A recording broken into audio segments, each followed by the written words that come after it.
नमस्कार दोस्तों, देखिए इस वीडियो के अंदर हम बात करने वाले हैं स्टॉक सिलेक्शन मेथड के बारे में। नॉर्मली क्या होता है कि यार जब हमें स्टॉक खरीदना होता है या कोई शेयर खरीदना होता है तो हम लोग क्या करते हैं, अपने किसी दोस्त से या किसी से टिप ले लेते हैं कि अच्छा, या कोई हमारे जानने वाले हैं तो उनको फ़ोन करके बोलते हैं कि यार बताओ आजकल कौन सा शेयर सही चल रहा है, कौन सा स्टॉक सही चल रहा है, उसमें मैं पैसा लगाता हूँ और 2-4 दिन में डबल हो जाएगा। बट यार ये एक एक्चुअल तरीका नहीं है। या हम लोग क्या करते हैं, जनरली बोलते हैं आजकल कौन सा सही स्टॉक चल रहा है, या हम लोग क्या बोलते हैं कि अभी अभी HDFC बैंक जो है 4% ऊपर गया है, अकेले निफ्टी को ऊपर लेकर के गया है, बैंक निफ्टी को ऊपर लेकर के गया है, ठीक है। तो 4% कभी गया या कभी 5% गया। बट यार ये एक सही तरीका नहीं है, क्यों गया क्यों नहीं गया ये सब कुछ जानना हर किसी के बस का बात नहीं है। बट एक दिन के न्यूज से अचानक से 5-7% कोई चीज चला जाए और आप उसमें पैसा लगा दो, ये एक्चुअल में मतलब सही तरीका नहीं है। तो एक कोई ना कोई प्रॉपर वे होगा जिसके तहत मतलब कि हम लोग स्टॉक को सिलेक्ट करेंगे। जैसे 2 टाइप का एनालिसिस होता है, फंडामेंटल और टेक्निकल। तो मेनली रूप से हम अभी फंडामेंटल के बारे में बात कर रहे हैं कि यार जो फंडामेंटल एनालिसिस होता है वो भी 2 टाइप का होता है, ठीक है। एक होता है क्वांटिटेटिव एनालिसिस और एक होता है क्वालिटेटिव एनालिसिस, ठीक है। मतलब कि अगर हम बोलें तो जैसे यार इसमें जितना कुछ लिखा हुआ है ये पूरा कॉपी, मतलब एक एक टॉपिक का जो है एक एक 2-2 घंटे का वीडियो हो सकता है, ठीक है। बट हम आपको एक शॉर्टकट में बता रहे हैं कि जैसे फंडामेंटल का होता है तो मान लेते हैं कि क्वालिटेटिव एनालिसिस के बारे में। तो क्वालिटेटिव में क्या होता है, क्वालिटेटिव एनालिसिस में क्या होता है कि कंपनी का मैनेजमेंट कैसा है, मैनेजमेंट का ओवरव्यू कैसा है, ठीक है। मतलब उनका जो ऑब्जेक्टिव है कंपनी के प्रति कैसा है, वो ऑनेस्ट है कि नहीं, तो ये सब कुछ देखना होता है, ठीक है। और जो क्वालिटेटिव एनालिसिस होता है, मतलब कि जो क्वांटिटेटिव एनालिसिस होता है उसमें क्या होता है कि कंपनी का हम लोग P&L देखते हैं, बैलेंस शीट देखते हैं और भी बहुत सारी चीजों को देखते हैं। बट यार ये सब कुछ देखना हर किसी के बस का बात नहीं है। बट कुछ पॉइंट अगर हम समझ लें तो इस पॉइंट को आप नॉर्मली जो है कि देख सकते हो, ठीक है।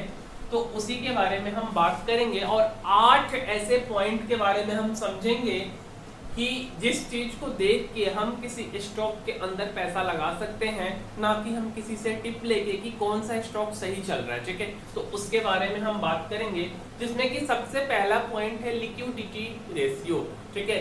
कि वो जो कंपनी है उस कंपनी में लिक्विडिटी है कि नहीं।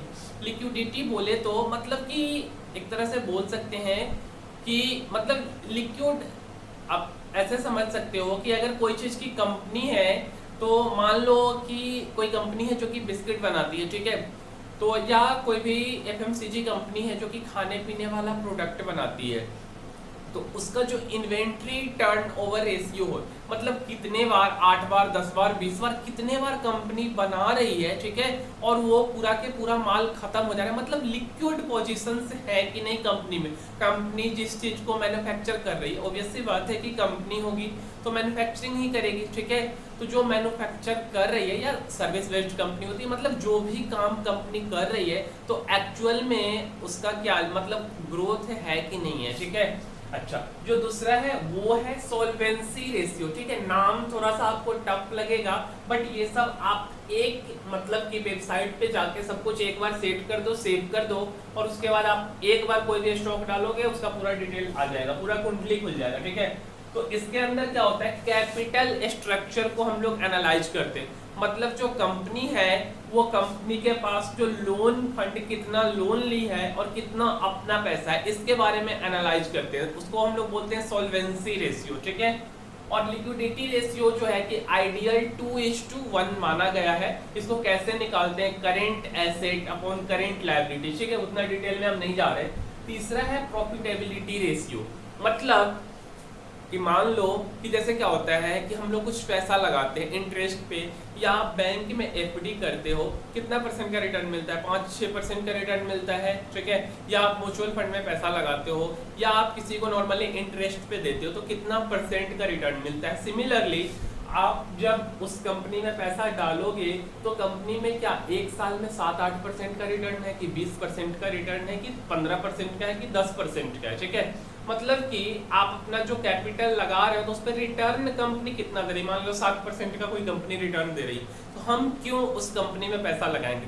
कम से कम 10 तो होना ही होना चाहिए, ठीक है। अच्छा, उसके बाद है एक्टिविटी रेशियो, ठीक है। इसमें ऑपरेशनल इफिशियंसी को देखते हैं कि कंपनी का जो ऑपरेशनल इफिशियंसी है वो कैसा है, कंपनी ऑपरेट कैसे हो रही है, एकदम मतलब उसका जो है सारा चीज सही तरीके से प्रॉपर वे में हो रहा है कि नहीं, ठीक है, तो उस चीज को देखते हैं। उसके बाद वैल्यूएशन रेशियो, मतलब आप जिस शेयर में पैसा लगा रहे हो, जिस कंपनी में पैसा लगा रहे हो, मान लो वो शेयर का एक्चुअल कीमत 10 रुपए है और ऐसा तो नहीं कि आप 20 रुपए के भाव से उसको खरीद रहे हो, ऐसा भी होता है, ठीक है। तो वैल्यूएशन रेशियो कैसा है उसका।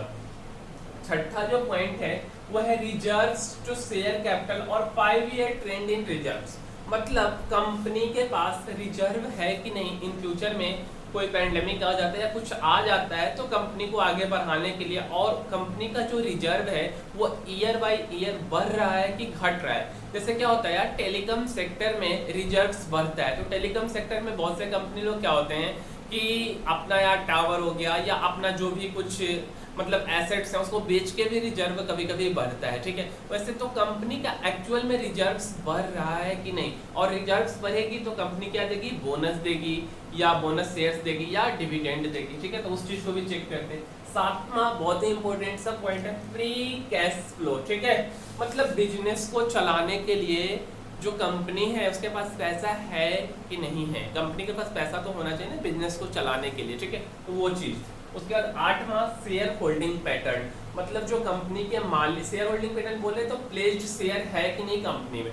मान लो कि कोई कंपनी है तो कंपनी को लोन इजिली मिल रहा है कि कंपनी के जो मालिक हैं वो अपने शेयर को गिरवी रख के फिर लोन दे रहे हैं, ठीक है, तो प्रमोटर का कुछ परसेंटेज ऑफ शेयर प्लेज्ड है कि नहीं है।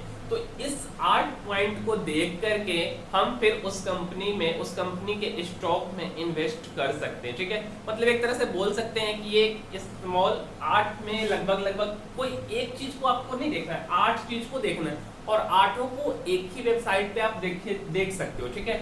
इस 8 को देख लोगे तो वो स्टॉक जो है हो सकता है, मतलब एकदम 101% यहाँ कुछ नहीं होता है, बट नो आपको कुछ नहीं पता है और यहाँ कुछ तो पता चल रहा है, ठीक है, तो वो चीज होता है, मतलब आपको एकदम क्लियर कट थोड़ा व्यू तो रहेगा और ये सब कुछ सही है तो 60 to 70%, 80% चांसेज रहता है कि वो आपका जो विजुअलाइजेशन है वो सही ही होगा, ठीक है, तो ये चीज है। फिर उसके बाद टेक्निकल एनालिसिस भी कर लो, मतलब आप एक ही चीज पे बेस्ड नहीं रहोगे, ठीक है, 2-4 चीज, जैसे इतना पॉइंटर 7-8 पॉइंटर सिस्टम आप देख लिए तो बहुत मैटर करता है, ठीक है, जहां आप कुछ नहीं देख रहे हो वहां इतना कुछ आप डिटेल में देख रहे हो, ठीक।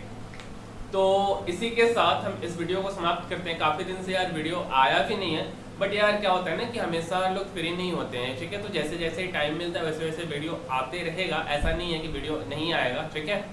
तो फिर मिलते हैं किसी अगले वीडियो में, तब तक के लिए धन्यवाद।